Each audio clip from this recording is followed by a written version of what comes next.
ระรัตนตรัยเป็นไงบ่หวั่นไหวบ่อ่อนแอบ่โลเล่บ่สงสัย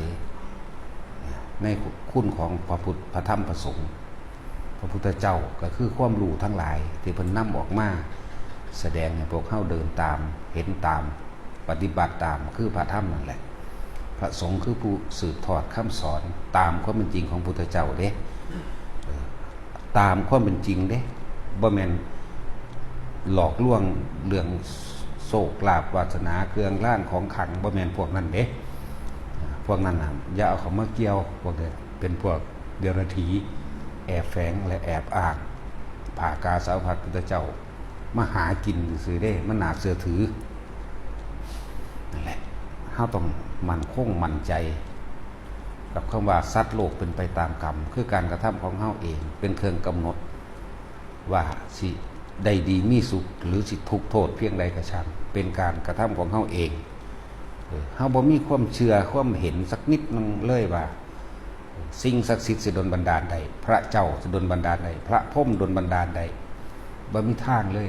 เทวดาทั้งใดดลบันดาลใดบ่มีความเห็นในเรื่องนี้บ่หวั่นไหวเลยภาษาหยังก็ว่าพญานาคดลบันดาลพญาครุฑดลบันดาลนาคก็คืองูครุฑก็คือนกบ่มีอีหยังพิเศษพิโสนะเฮาเจ้าบ้านศาลปู่ตาจังซี่เฮาบ่ได้มีความหวั่นไหวเลยว่าเขาสิรักสมรักษาอีหยังเฮาได้เลย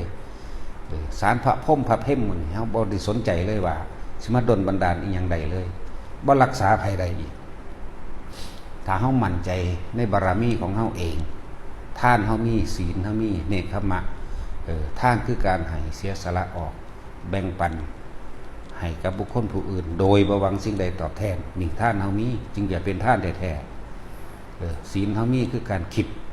ไม่เบียดเบียนทำร้ายผู้ใดผู้หนึ่งให้เสียชีวิตและทรัพย์สินตลอดทั้งคนและสัตว์เนกขมะเฮามีการข่มใจของเฮาเองเรียกว่ามีหิริโอตตัปปะไปในตัวของ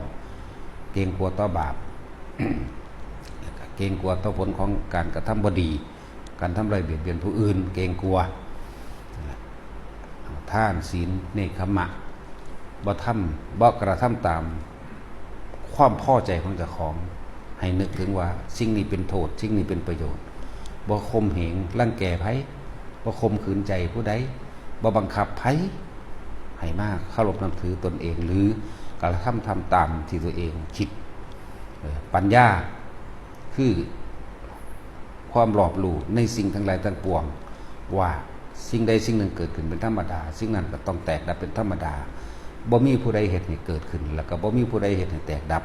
มีแต่ตัวเองเท่านั้นเกิดขึ้นมาเองแล้วก็ต้องตายเองดับเองทุกข์เองสุขเองเพราะเกิดขึ้นจากการกระทำของตนนี่คือปัญญาเห็นตามความเป็นจริงเรียกว่าปัญญาโลกุตระปัญญาวิธีออกจากโลก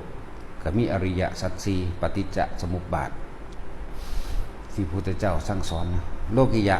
ก็คือสัตว์โลกยังมีความอยากตัณหาและอุปทานฝังใจโลภและโกรธและหลงครุ่มไว้ก็เวียนว่ายตายเกิดนี่เห็นตามความเป็นจริงแบบนี้บ่มีสิ่งใดสิ่งหนึ่งดลบันดาลบ่มีเลยนั่นแหละเรียกว่าปัญญาต่อมาถ้าเขามั่นใจมั่นคงในพระรัตนตรัย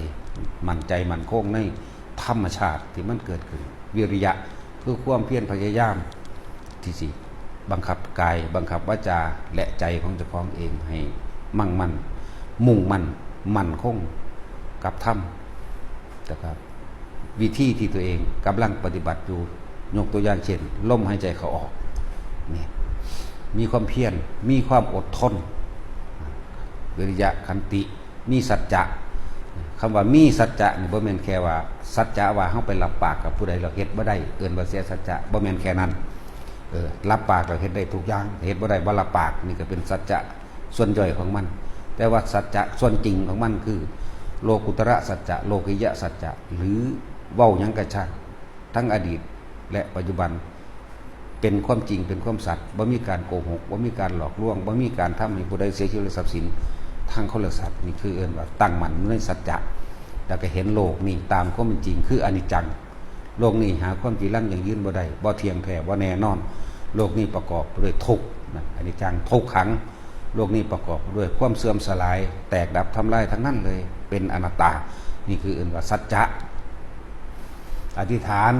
อธิษฐานะหมายถึงว่าตั้งใจมุ่งมั่นสู่จุดหมายคำว่าตั้งใจมุ่งมั่นสู่จุดหมายคือเฮาตั้งไว้ว่าชาตินี้เฮาจะต้องพ้นออกจากการเวียนว่ายตายเกิดให้ได้มีพระนิพพานเป็นที่ตั้งที่เป้าที่หมาย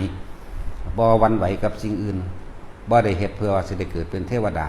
สิได้เป็นอินทร์สิได้เป็นพรหมสิได้เป็นเศรษฐีสิบ่ป่วยสิบ่เจ็บไข้สิบ่พัดพรากบ่แม่นนี่คือเฮาตั้งใจมุ่งมั่นสู่จุดหมายเดียวคือการพ้นออกจากการเวียนว่ายตายเกิดนี่แหละมั่นคงอยู่ในตัวนี้เมตตารักผู้อื่นเสมอตนรักตนเสมอด้วยผู้อื่นบ่เบียดเบียนทำลายไผเพราะเฮาเข้าใจตามก็เป็นจริงแล้วให้ร้ายเขาคือการทำลายตัวเราเองให้อภัยเขาคือการให้อภัยกับตัวเองบ่แบกรับบ่แบกนักบ่หลับภาระบ่เอาอย่างปล่อยออกอย่างเดียวลงสุดท้ายแล้วมันก็ไปสู่คำว่าอุเบกขาอุปติคำว่าอุเบกขาสิ่งใดสิ่งหนึ่งอุบัติขึ้นกระทบกระทั่งกับเราเฮาสิเห็นว่ามันเป็นแค่สิ่งใดเกิดขึ้นสิ่งนั้นก็ต้องแตกดับเราไม่ควรถือเอาคำว่าอุเบกขาจึงวางจิตเป็นกลางไม่หวั่นไหวในโลกธรรม8คือสิ่งที่เข้ามากระทบกระทั่งจิตใจสุขบ่มีจริงทุกข์เป็นของจริงเนี่ยสุขทุกข์จริงบ่มีเพิ่นว่าสุขก็ไม่หวั่นไหวทุกข์ก็ไม่หวั่นไหวแบบนี้ลาภคือการได้มาเสื่อมลาภคือการเสียไปยศก็แค่นั้นแหละยศก็เป็นแค่เครื่องหลอกลวงอันหนึ่งเฮ็ดในคนทั้งหลายทำลายกันดิ้นรนแสวงหาเฮ็ดให้ก่อบาปสร้างเวรสร้างกรรมเกิดขึ้นกับตนเองมีลาภก็แค่นั้นเสื่อมลาภก็แค่นั้นมียศก็แค่นั้นเสื่อมยศก็แค่นั้นเป็นแค่อาชีพอันหนึ่งถ้ามันมีเครื่องประดับประดาขึ้นมากก็ดีสรรเสริญยกย่องอย่ามักย่องนินทานี่สองอย่างกับคู่กันเพิ่นจึงเรียกว่าโลกธรรมมันเป็นเครื่องกระทบคนเฮาส่วนมากเดี๋ยวกระทั่งดีสุว่าเฮาเฮ็ดดีกับคนผู้หนึ่ง100 ครั้งจะมีแค่ครั้งเดียวที่เขาจดจำคือครั้งที่เราไม่ทำกับเขาคนพวกนี้สิบ่จำความดีผู้อื่นเด้นั่นแหละเขาสิบันทึกเอาเฉพาะสิ่งที่เป็นอกุศลสาระเลวคนพวกนี้สิเป็นแบบนี้เฮาเฮ็ดนำเขาลอยเถื่อนี่บ่เป็นหยังดี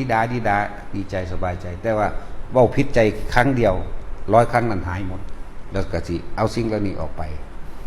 คำว่าอุเบกขาแปลว่าจิตที่ถูกโลกกระทำกระทบแล้วย่อมไม่หวั่นไหวท่านศีลเนคขมาปัญญาวิริยะขันติสัจจะอธิษฐานเมตตาสุดท้ายแล้วอุเบกขาคือปล่อยวางทั้งหมดอุเบกขาเพราะว่าทุกสิ่งทุกอย่างมันก็แค่สิ่งใดสิ่งหนึ่งเกิดขึ้นเป็นธรรมดาเรียกว่าสังขารแล้วก็แตกดับเป็นธรรมดาอันบุคคลทั้งหลายอันเราทั้งหลายไม่ควรเข้าไปยึดมั่นถือมั่นจึงเรียกว่าอุเบกขามันก็ว่างของมันเองแต่เบื้องต้นพื้นฐานแรกเลยทุกคนต้องมั่นคงมั่นใจตั้งมั่นอยู่ในเฉพาะพระรัตนตรัยเราจะทำตามพระพุทธเจ้าสั่งสอนเท่านั้นเราจะทำตามสิ่งที่พระพุทธองค์ได้ทรงบัญญัติไว้เท่านั้นเราจะฟังเฉพาะพระสงฆ์ผู้นำอริยสัจสี่ออกมาแสดงเท่านั้นจึงเรียกว่าเอาพระพุทธพระธรรมพระสงฆ์เป็นที่พึ่งเป็นที่กระทำตามบ่ได้เอาสิ่งอื่นเลย